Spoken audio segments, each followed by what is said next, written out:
All right. So, Corey, I always like to start going back to a person's very beginning of their career. So, am I right in saying A Thousand Ways to Die was your first stunt credit? Yeah, I think A Thousand Ways to Die was legitimately my first like stunt credit. I had done a couple of commercials before Mhm. that that I had booked through my parkour background and experience, but Thousand Ways to Die I think was my first television show with a stunt credit, and it was a parkour episode. And Yeah. so, what in this now about over a little bit a decade and a half since that first TV episode, what do you know now that you wish you could have told yourself on that very first day? Oh man. Oh, that's such a good question. What do I know now? Um, I mean, honestly, like the work that you put in now, even if you're not seeing the fruits of your labor immediately, are going to pay off tenfold in the long run, and that's something like I always tried to work really hard throughout my career, beginning to now, but it really does pay dividends if you stick it out. Um, yeah, I think it's our business is so interesting, but it is a numbers game. Like the more auditions you go to, the more opportunities you have to book something. The more you're training, the more opportunities you have to book something. And then I also think like it sounds so silly, but outlasting your competition. There's so many people that want to work in this business, but not everybody has the heart to stick it out until it works. Yeah. And for some people, it takes longer than others. But like I guess circling back to your question and being a little more on the nose with it is like it is going to work out, right? Mhm. I wish I knew that early on. Is like, hey, as long as you just keep doing what you're doing, it's going to work, and that would have saved me a lot of stress and anxiety along the way. I think that's the hard part though, because if you know it's going to work out, then you lose a bit of that. Like, it's a very hard balance because I mean, it seems like it's all parts of the industry. It's the journalist side, it's the stunt side, it's the actor side. But not knowing it's going to work out, I feel like is what kind of fuels you every single day to wake up and, That's go a for good it. point. So then our caveat can be I wish I knew, like, know that it's going to work out, but also know it doesn't work unless you put in the effort. Yes. So you can't just sit around and do nothing and it will work out for you Mhm. because that's not really the case. So maybe that's like a two-parter. Yeah. I definitely agree. And so Yeah. now you're still doing some stunt performing, but you've made the transition to coordinator. When did you realize that that is the next step that you wanted to take? And then what's been some of the easy and hard parts of that new leadership? Well, I think, what's funny is like I had an opportunity in 2013 Mhm. to work on 300 Rise of an Empire. Mhm. When it came back to LA, they did 5 weeks of reshoots here at Red Studios. At the time, I mean, maybe I'm blowing a lid off that. Like it was kind of hush hush, but they did 5 weeks. Zack Snyder shot them here in LA. Mhm. And I got to watch Damon Caro, who is a Mhm. legendary stunt coordinator, second unit director, martial artist. He was our leader. Mhm. And I saw how closely Zach had worked with him. And, I fell into stunts and filmmaking. So I never had like these big lofty aspirations except just to book great jobs, right? I wanted to work on interesting things. And when I saw how closely Zack Snyder was working with his stunt coordinator slash second unit director, I started thinking to myself, like, oh, maybe there is something else I could do in this industry, more long term. Because I understand that being a performer, you can do that for a very long time, but it doesn't necessarily last forever. Or if there's an injury or an ailment that prevents you from doing certain things, it could inhibit your capacity to work. Mhm. And so I think that was kind of the antithesis, right? Is like, okay, I don't need to rush, but there may be an opportunity to do something else later. So I should start paying attention to what Mhm. these coordinators are doing and how they're interacting with their team and the creatives and just start filing that away from Mhm. later. I'm a very visual learner. So that was like the beginning of the idea. Mhm. Um, and I had coordinated a few little music videos and some small commercial projects here and there, like on an as needed basis. If somebody would call me and say, "Oh, I recommended you," but Kevin C. Scott, who is also a brilliant stunt coordinator, a very good second unit director. He's done some massive, massive films throughout his career. He took me under his wing uh, on a movie called Project Power with Mhm. Jamie Foxx and Joseph Gordon-Levitt. And I had done mile 22 with him. I doubled this Russian assassin at the opening of the movie. I did a fire burn. I jumped out of a second story window. I got blown up. I did another high fall. And he and I really just hit it off. I worked with him for like a week. And so he had another movie coming up, Project Power, and said, "Hey, I could use you on this thing. It's got, I could probably be 5 weeks of work. There's a character you could play, lots of parkour for you. And maybe you help me build fights." Mhm. And then he brought me in day one. I thought I was just there to help the fight team and play this character. And he said, "How does a fight coordinator sound to you?" And I was like, "Oh, that sounds amazing. Thank you." And so I worked with him and the team we had on that movie to build all the fights for that film during principal photography. But he would take me to every production meeting and tell me to pay attention and take notes. So he would take me to every single scout. And so he really started like holding my hand through the process and prepping me to grow. Mhm. Um, and then when we did additional photography a year later, it was a $30 million additional photography for like a month and a half, 2 months. And, a week into it, he said, "I'm directing second unit for the next 2 months. You are now the coordinator on record, and you got this." And so that was like the biggest coordinating opportunity I had had to date. And he was there for me for, months on the first go around on that film. And then when we went back to make some adjustments, he handed me the ball and let me run with it. That's awesome. I feel like that's Yeah. the best way to do it is to accidentally fall, like to not build up the pressure, like Yeah, overthinking it. And it's yeah. just like it's in your lap now. Do it. Yeah, totally. And he trusted me, but he also knew that he was there and he had a big responsibility as the second unit director, but he knew that if I needed something and I came to him with it, he would make sure that it worked because it was in all of our benefits. Yeah. And he took me along on that ride. We did that film together. We covered two episodes of Stranger Things, the New Mexico unit together. I think season 4. We did Halloween Ends together. We started the project Rebel Ridge together. So he really like gave me these opportunities to come in and coordinate with him or help with all the fights. And then when he moved from coordinating to a second unit position on that same show, he would let me slide into that coordinator position. Um, and so he really gave me a lot of opportunities. And through that, on Halloween Ends, I met David Green and the Rough House crew.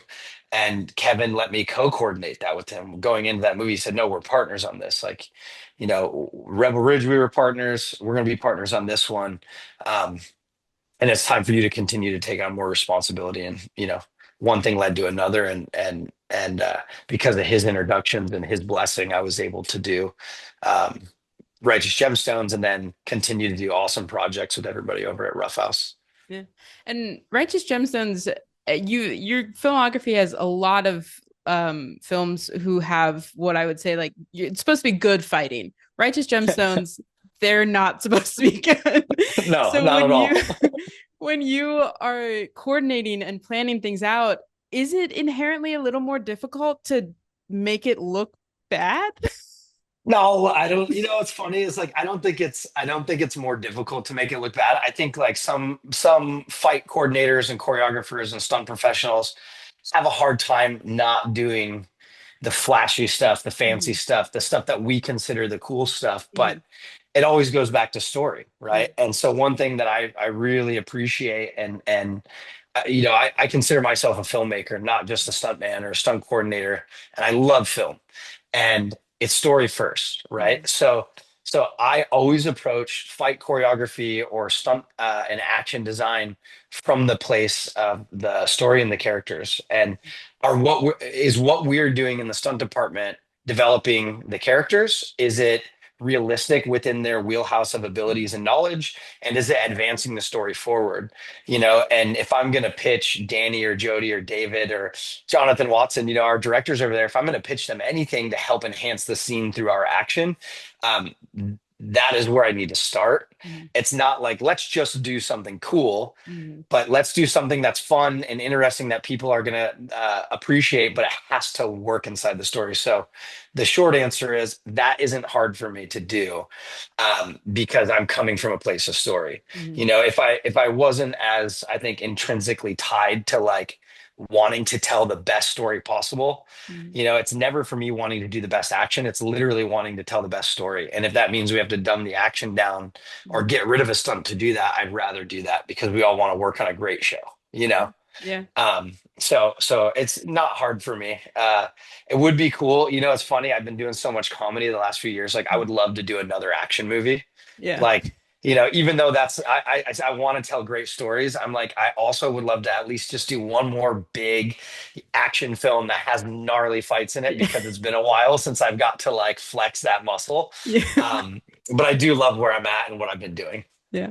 Well, so you had the big Civil War fight scene. It's just a very Yeah. different type of fighting. So is that your first time doing action in that era of history? And if you're putting storytelling first, what research did you put into all of that?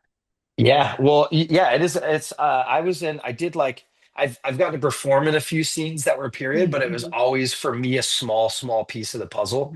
Mhm. In Once Upon a Time in Hollywood, I got to do High Fall on the Mhm. Western set in the opening of the film. And I worked with John Koyama, who's nominated for an Emmy this year as well. Brilliant stunt coordinator on Preacher. And we did Mhm. like an 1800 scene, oneer in the bar. And I played a bar back and get shot, but we rehearsed for weeks, Mhm. for my 2 seconds of screen time getting blasted and falling down.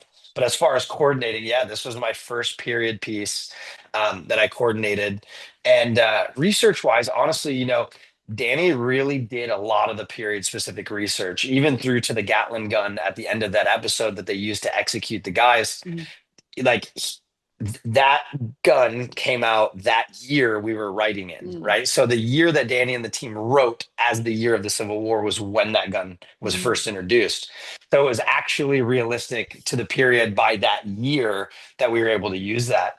And look, I watch a lot of movies, so I was able to use Danny's research Mhm. in order to inform my decisions for that action. And he had a very specific vision. Danny and Paul Daly, our DP, who Paul's also nominated for an Emmy this year, which is amazing. He's brilliant, and I've known him since the movie Project Power. Wow. Um, yeah, he was our